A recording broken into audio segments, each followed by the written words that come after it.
2020 में आपका foreign exchange का एग्जाम नहीं हुआ था, है ना, फॉरेन एक्सचेंज का एग्जाम कंडक्ट नहीं कराया गया था 2020 में, सिर्फ फाइनल सेमेस्टर के एग्जाम्स हुए थे। तो इस वजह से 2020 का तो पेपर नहीं है।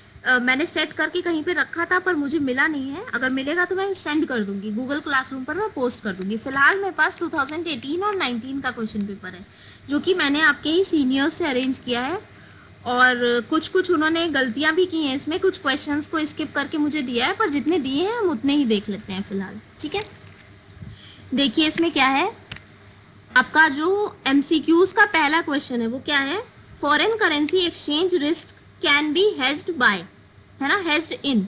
जो आपका फॉरेन करेंसी का एक्सचेंज का रिस्क होता है उनको हम कैसे कैसे हेज करते हैं, कैसे कैसे हम उनको रिड्यूस करने का काम करते हैं। तो जब आपने हेजिंग पढ़ा था तो आपको याद होगा, आपने इंटरनल टेक्निक्स पढ़ी थी और एक्सटर्नल टेक्निक्स पढ़ी थी, राइट। इंटरनल टेक्निक्स में आपने पढ़ा था कि हम leading, lagging, matching, netting, currency invoicing और एसेट लायबिलिटी मैनेजमेंट के थ्रू हम क्या करते हैं, रिस्क को कम करने का काम करते हैं। पर यहाँ पर अगर आप देखोगे तो आपको इंटरनल टेक्निक्स में से किसी का भी नाम लिखा हुआ नहीं दिख रहा है। आपको ये जितने तीनों नाम दिख रहे हैं ये किसके हैं, ये तीनों के तीनों नाम आपके एक्सटर्नल के हैं। ठीक है, पहला है आपका ऑप्शन मार्केट, फिर दूसरा है आपका फ्यूचर मार्केट, फिर तीसरा है आपका मनी मार्केट। ये तीनों ही किसके पार्ट हैं, ये तीनों ही आपके एक्सटर्नल टेक्निक्स के पार्ट हैं, और इन तीनों तरीकों से हम क्या करते हैं, रिस्क को हेज करने का काम करते हैं, या आप कह सकते हो इजी लैंग्वेज में रिस्क को कम करने का, रिड्यूस करने का काम करते हैं। तो इसलिए जो आपका सही ऑप्शन होगा वो क्या होगा, वो होगा ऑल ऑफ द एबव, क्योंकि हम इन तीनों का इस्तेमाल करते हैं, है ना। ऑप्शंस का इस्तेमाल करते हैं जहां पर आपका सिर्फ राइट होता है, किसी तरह का ऑब्लिगेशन नहीं होता।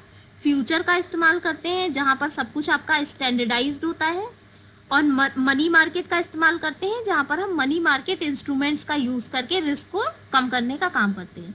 तो इन तीनों का ही इस्तेमाल हम किस में करते हैं, रिस्क को कम करने के लिए करते हैं। तो इसका जो सही ऑप्शन आपका हो जाएगा वो हो जाएगा 4, ऑल ऑफ द एबव। इसके अलावा यहाँ पर आपको फॉरवर्ड देखने को भी मिल सकता था और आपका स्वैप देखने को भी मिल सकता था, जो कि यहाँ पर नहीं लिखा गया है ना। ऑप्शन और स्वैप भी हो सकता था, वो भी हम रिस्क को कम करने के लिए उसका भी इस्तेमाल करते हैं। ठीक है, अब चलते हैं नेक्स्ट पर। Normally direct ask price is less than the direct bid price. अब इसका आंसर तो भाई आप बताइए, क्योंकि ये अभी जस्ट मैंने अभी डिस्कस किया है। बताइए इसका सही आंसर क्या होगा। बी। हाँ, सी ऑप्शन। सी ऑप्शन, कितने बच्चे कह रहे हैं सी ऑप्शन? सभी? बी होगा। बी होगा, किसने बोला था? बी होगा। यस, बी होगा, अभी मैंने बोला था, भूल गए? बी ऑप्शन क्या होगा, सही होगा। जो आपका आस्क रेट होता है वो हमेशा बिड रेट से ज्यादा होता है, ग्रेटर होता है ना। जो आपका जो सेलिंग प्राइस है, जो आपका सेलर है, ये एक नॉर्मली प्रैक्टिकली सोच के देखिए, अगर आप कोई सामान खरीदने जाओगे तो आप क्या करोगे, बार्गेन करोगे ना, कम से कम करने की कोशिश करोगे उसके रेट को। अगर सामने वाला बोलेगा 500 तो आप क्या बोलोगे, नहीं मैं तो 200 दूंगा, नहीं मैं तो 300, तो आप तो कम पर लेने की कोशिश करोगे, क्योंकि आप अगर कम पर उस सामान को लोगे तो वो आपका प्रॉफिट है। और जो आपका सेलर है वो क्या कोशिश करेगा, वो रेट ज्यादा से ज्यादा बताएगा, क्योंकि अगर ज्यादा से ज्यादा रेट पर उसका सामान बिकेगा तो उसका प्रॉफिट है। तो हमेशा आपका जो सेलिंग रेट है वो ज्यादा निकलता है जो आपका बाइंग रेट है, क्योंकि बायर तो कम पे खरीदना चाहेगा, सेलर ज्यादा पे बेचना चाहेगा, है ना।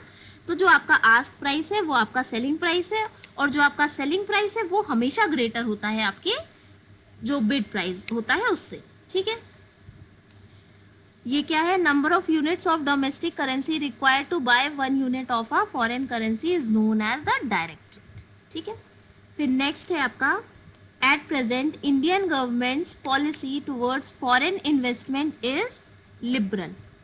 क्यों लिबरल होगा, क्योंकि आपने अभी अभी पढ़ा कि हमने फेरा को फेमा से रिप्लेस कर दिया है ना। हमने चीजों को क्या किया है, लिबरल किया है। हम अभी टफ वाली सिचुएशन में नहीं है, हमने किसी भी चीज को टफ करके रिस्ट्रिक्शन लगा के नहीं रखा है, चीजों को ओपन अप कर दिया है। तो इस वजह से आपका सही ऑप्शन हो जाएगा लिबरल। उसके बाद आपका नेक्स्ट है, in India foreign currency is regulated by. India में जो आपकी फॉरेन करेंसी है, विदेशी मुद्रा है, उसको कौन रेगुलेट करता है? एसबीआई करता है? नहीं, एसबीआई नहीं करता। सीबीआई करता है? सीबीआई तो डेफिनेटली नहीं करता।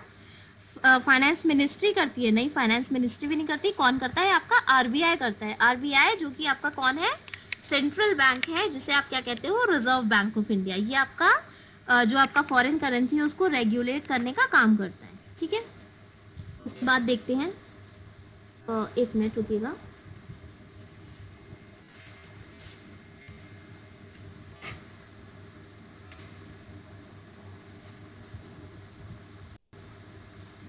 ओके, उसके बाद देखिए यहाँ पे शॉर्ट क्वेश्चंस दिए हुए हैं। पहला शॉर्ट क्वेश्चन क्या है? उदाहरण देते हुए आड़ी दर को स्पष्ट कीजिए। Explain the cross rate through an example.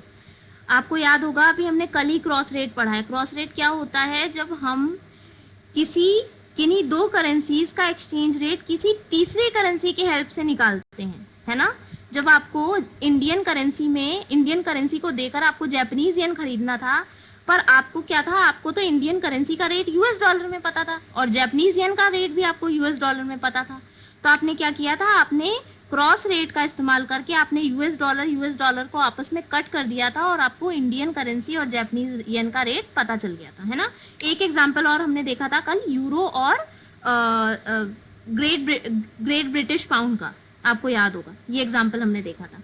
तो आप क्या करोगे? आप पहले तो उसका मीनिंग एक्सप्लेन कर दोगे और उसके बाद आप उसका एग्जाम्पल देकर दिखा दोगे। ठीक है, जिसमें हम कौन सा फॉर्मूला लगाते हैं? Currency 1 divided by currency 2 multiply currency 2 divided by currency 3। तो जो आपकी करेंसी 2 और करेंसी 2 है वो क्या होती है? आपस में कट जाती है ना।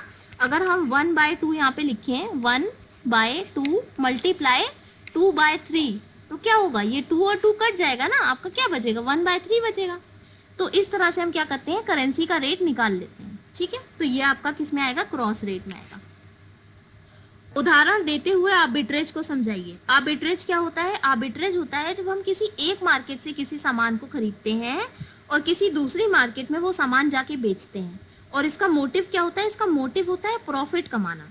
और हम प्रॉफिट कैसे कमाते हैं? प्रॉफिट हम कमाते हैं प्राइजेस के डिफरेंस से। प्राइजेस में जो डिफरेंस होता है उससे हम प्रॉफिट कमाते हैं। हमने मार्केट 1 से कोई एक सामान 100 का खरीदा, मार्केट 2 में हमने वो सामान जाकर 110 का बेचा, कितने का प्रॉफिट मिला? 10 रुपीज का। तो उसे हम कहते हैं आर्बिट्रेज। तो ये भी आप एग्जांपल देके बता लोगे। ठीक है, आर्बिट्रेज में ध्यान रखिएगा, आर्बिट्रेज भी आपका 2-3 तरह का होता है। लोकेशनल होता है जिसमें आप 2 करेंसीज का यूज करते हो। चलिए, आर्बिट्रेज में मैं कवर करा दूंगी। मैं एक इस पे मैंने बोला था डिफरेंसेस बचे हैं, तो डिफरेंसेस वाला जब मैं वीडियो डालूंगी तब उसमें मैं आर्बिट्रेज आपको कवर करा दूंगी उसमें। उसके बाद देखिए नेक्स्ट क्या है? नेक्स्ट है आपका ट्रांजैक्शनल एक्सपोजर। क्या है ट्रांजैक्शनल एक्सपोजर? हमने 3 पढ़े थे, ट्रांसलेशनल, ट्रांजैक्शनल और इकोनॉमिक, है ना।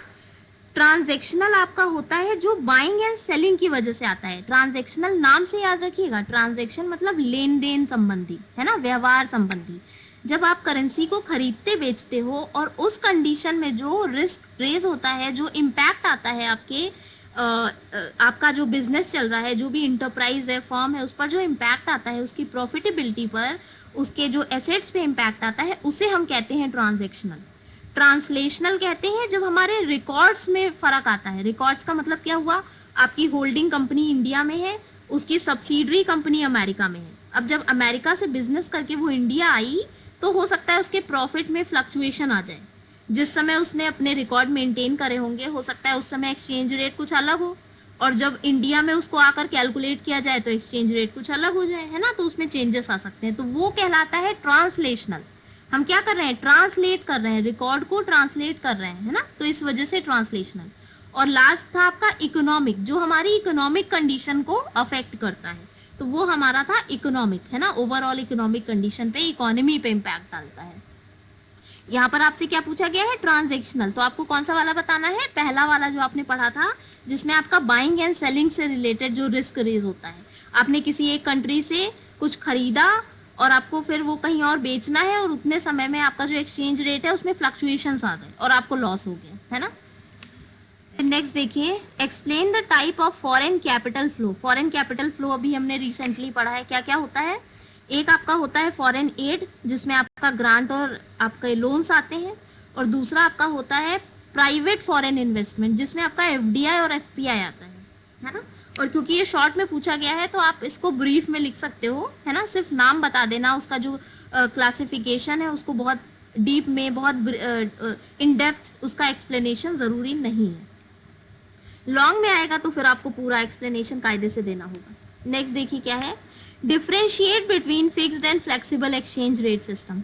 एक्सचेंज रेट सिस्टम एक फिक्स्ड होता है, एक फ्लेक्सिबल होता है। फिक्स्ड वो होता है जिसमें जो आपका रेट है वो कौन तय करता है, सरकार तय करती है ना, आपके देश की गवर्नमेंट तय करती है, वो फिक्स्ड होता है। और फ्लेक्सिबल कब होता है, फ्लेक्सिबल तब होता है जब हमारे जो रेट्स होते हैं वो कौन तय करता है, मार्केट फोर्सेस तय करती है ना। तो उस कंडीशन में हम कहते हैं क्या है, हमारा रेट फ्लेक्सिबल है। ठीक है, तो इसके बीच का डिफरेंस पूछा गया है। उसके बाद लास्ट क्या है आपका, point out the barriers to foreign investment flows. Foreign investment flows के आपको बैरियर्स बताने हैं। फॉरेन इन्वेस्टमेंट फ्लोज का जो आपके देश में आता है उसको, उसमें रुकावटें क्या क्या हैं, उसमें दिक्कतें क्या क्या आती हैं। तो आप सोच रहे होगे बैरियर्स तो हम लोगों ने लिखे ही नहीं है, पर याद कीजिए आप लोगों ने अफेक्टिंग फैक्टर्स लिखे थे, है ना, डिटर्मिनेंट्स लिखे थे। फॉरेन कैपिटल फ्लो का आप लोगों ने डिटर्मिनेंट्स लिखे थे। तो जो आपके डिटर्मिनेंट होते हैं वो जब फेवरेबल हो जाते हैं तो वो आपके सपोर्टिंग हो जाते हैं, सपोर्टिंग फैक्टर्स होते हैं। और वही फैक्टर्स, वही चीजें जब अनफेवरेबल हो जाती हैं तो वो आपके लिए क्या करती हैं, बैरियर का काम करती है ना। तो जो आपके हमने जो अफेक्टिंग फैक्टर्स पढ़े थे या जो डिटर्मिनेंट्स पढ़े थे वही आपके बैरियर्स में आएंगे। कैसे होने चाहिए, वो अनफेवरेबल होने चाहिए। ठीक है, क्लियर हो रहा है, इसमें कोई कंफ्यूजन तो नहीं है। ये लास्ट वाले क्वेश्चन में मुझे बता दीजिए, किसी को कोई कंफ्यूजन तो नहीं है, क्लियर हो गया कि मैंने क्या बताया है, बैरियर्स में आपको क्या लिखना है, ये चीज क्लियर हुई या नहीं हुई? Yes ma'am. ओके,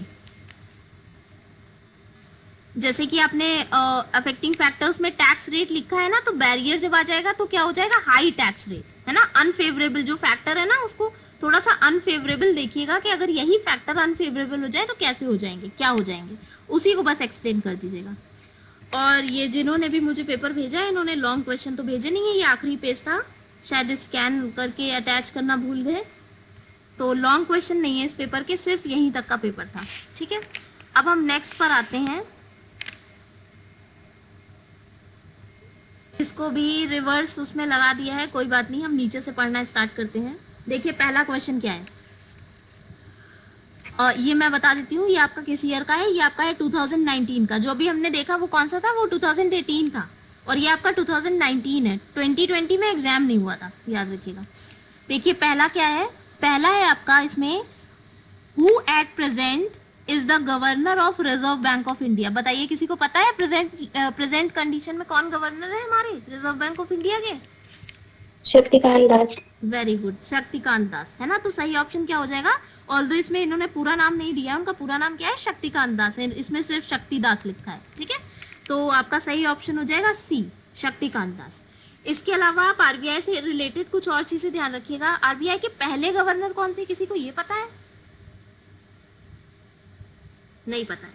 आरबीआई के पहले गवर्नर थे Osborne Smith, OSBORNESMITH, Osborne Smith, ये आपके आरबीआई के पहले गवर्नर थे। ठीक है, लेकिन ये इंडियन नहीं थे। आरबीआई के जो पहले गवर्नर थे वो इंडियन नहीं थे, वो ब्रिटिश थे, क्योंकि आपको पता है उस टाइम पे 1947 से पहले आपका पूरा ब्रिटिश का यहाँ पर वो सब था, हुकूमत थी। तो उस टाइम पे जितने भी आपके हायर अथॉरिटीज थी वो ब्रिटिशर्स थी, है ना। तो उस समय के जो गवर्नर थे वो भी कौन थे, वो ब्रिटिशर थे। ठीक है, और उनका नाम क्या था, ऑसबॉर्न स्मिथ। अगर आपसे ये पूछ लिया जाए कि पहले भारतीय गवर्नर कौन थे, पहले गवर्नर ऑसबॉर्न स्मिथ थे, लेकिन पहले भारतीय गवर्नर कौन थे, पहले भारतीय गवर्नर थे CD देशमुख। ठीक है, पहले भारतीय गवर्नर कौन थे, CD देशमुख।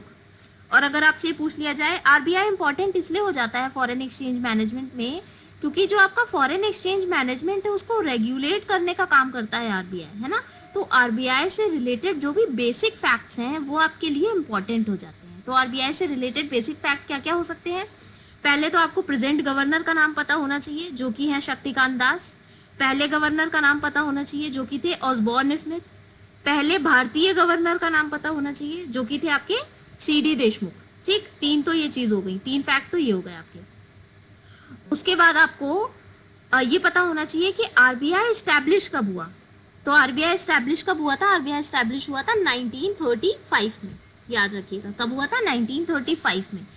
आरबीआई एक्ट बना था 1934 में, और उस एक्ट के तहत आपका आरबीआई एस्टैब्लिश किया गया था 1935 में। और आपके आरबीआई का नेशनलाइजेशन कब किया गया है? नेशनलाइजेशन हुआ है 1949 में। राष्ट्रीयकरण कब हुआ है? 1949 में। इस्टेब्लिशमेंट 1935 में हुआ था, लेकिन उसका नेशनलाइजेशन मीन्स उस पर सरकार ने अपना पूरा ओनरशिप कब लिया? 1949 में लिया। ठीक है, तो ये दो डेट्स, ये 2 ईयर्स भी आपको याद रखने पड़ेंगे। और जो आपका आरबीआई बना था उसका रिकमेंडेशन किस कमेटी ने किया था? उसका रिकमेंडेशन करने वाली कमेटी का नाम था रॉयल कमेटी, रॉयल कमीशन। ठीक है, उसने इस आपके आरबीआई का क्या किया था? रिकमेंडेशन किया था। उसको हम हिल्टन यंग कमीशन भी कहते हैं। ठीक है, तो नाम याद रखिएगा। अच्छा, नेक्स्ट है आपका indirect quotation are known as. Indirect quotation क्या कहलाते हैं आपके? European quotation. ठीक है,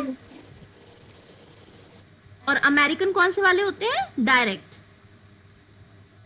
उसके बाद आपका आता है geographical arbitrage involves. Geographical arbitrage में आपकी कितनी करेंसीज होती हैं? 2 करेंसीज होती हैं। आर्बिट्रेज में कवर करा दूंगी, डोंट वरी। ज्योग्राफिकल आर्बिट्रेज में कितनी करेंसीज होती हैं? 2 करेंसीज होती हैं।